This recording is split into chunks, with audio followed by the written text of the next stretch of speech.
La question qu'on doit se poser, c'est quoi au juste une forêt? La définir me paraît quelque peu prétentieux, puisqu'elle se définit d'elle-même dès le premier regard. Néanmoins, beaucoup de choses demeurent occultées, échappant totalement à notre vue. D'autant plus, je ne vois presque aucun des humains qui n'ait ce goût prononcé pour tout ce qui se rapporte à la nature. Il y a une osmose qui se forme entre la nature et nous. Certains se la créent chez eux par l'aménagement de petits jardins ou en plantant des arbres dans des pots ou des fleurs dans des bocaux pour leur ornementation. Tandis que d'autres se contentent d'orner les murs de leur salon de tableaux de peinture ou des fresques, où la nature est mise en exergue à tous les coups.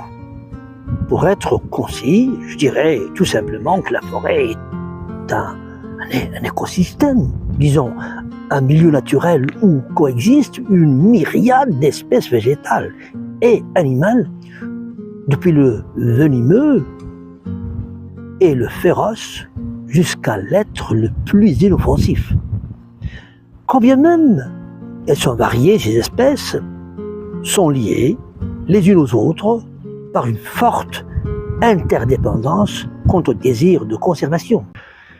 Eh bien voilà, je me trouve actuellement devant l'immense forêt d'Alep, laquelle est en voie d'extinction et elle se situe dans les environs de Zayo, dans la province de Nador.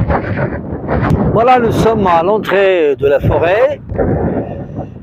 Et puis, ce que j'ai remarqué, c'est ce monticule de terre qui barricade l'entrée.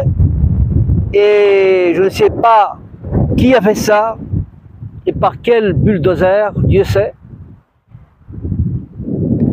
Tant pis pour les voyageurs, tant pis pour les chasseurs, tant pis pour le safari photo, tant pis pour les randonneurs. Vous voyez?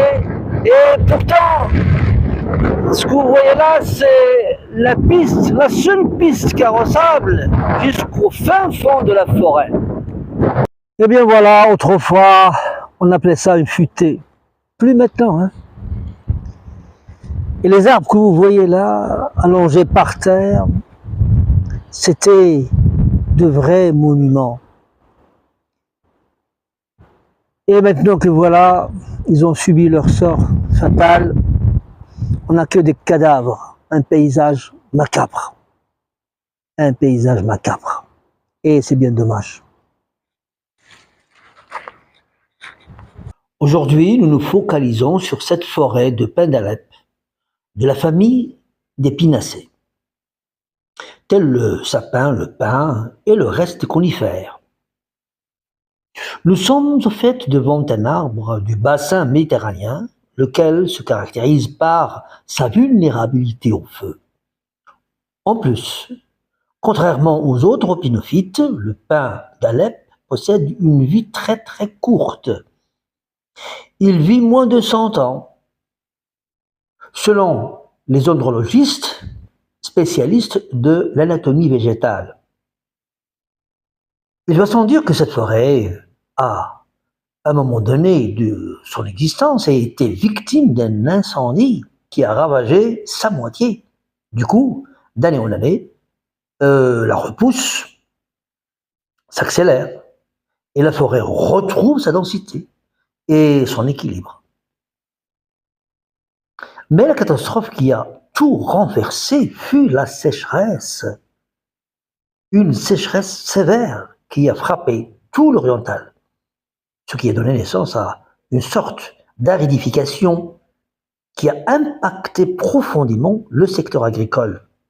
S'ajoutent au tas les rongeurs, quoique de petite taille, ils sont très nuisibles. Des coléoptères comme les dermastidés, tout petits aux élytres tachetés comme la coccinelle, et ainsi de suite. Les scarabées, gros insectes coléoptères, se nourrissant de feuillage comme les lucanes, cerfs-volants, avec leurs mandibule tranchantes, sinon les scolites et larves, insectes xylophages, ou appelés communément vers à bois. Alors, que fait-on de ces cadavres qui bouchent ostensiblement le passage dans ce biotope? Ne doit-on pas se presser d'évacuer ces lieux et embarquer ces charognes vers l'incinération et en même temps penser à procéder au reboisement afin de pouvoir restaurer cet écosystème? N'est-ce pas un devoir urgent de faire renaître cette forêt de ses cendres? Ou faut-il attendre encore longtemps en gardant les bras croisés devant ce cimetière qui s'amplifie chaque saison? Il est temps que le Haut Commissariat des eaux et forêts et lutte contre la désertification se penche sur le devenir tragique de cette forêt laissée pour compte. Certes, la sécheresse a causé énormément de problèmes et de dégâts à cette forêt. Néanmoins, quelques espèces végétales résistent encore, dont le pentaphylla. Ah, le fameux pentaphylla. Le pentaphylla, ça s'écrit avec P-E-N-T-A-P-H-Y-2-L-A. Des pentaphylla, il y en a à gogo, dans toute la forêt.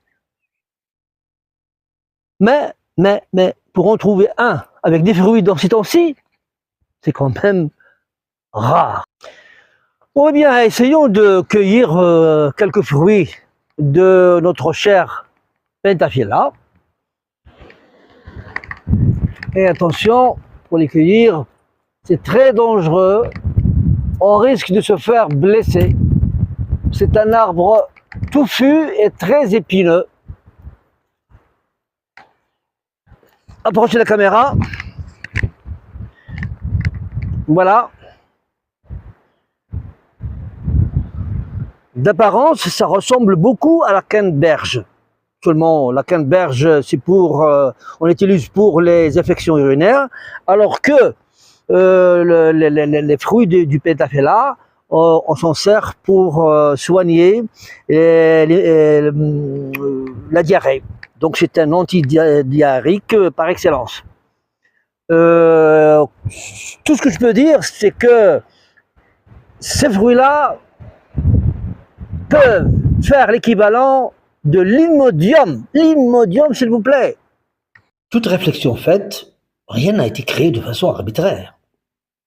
Le venin, par exemple, une substance toxique, certes, et que certaines créatures terrestres et aquatiques s'en servent dans l'autodéfense ou pour paralyser et tuer leurs proies, et même pour les digérer.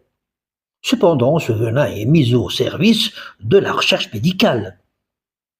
Il s'est avéré que le venin traite des problèmes liés au cancer, à l'hypertension artérielle, aux accidents vasculaires cérébraux, l'Alzheimer, Parkinson et j'en passe.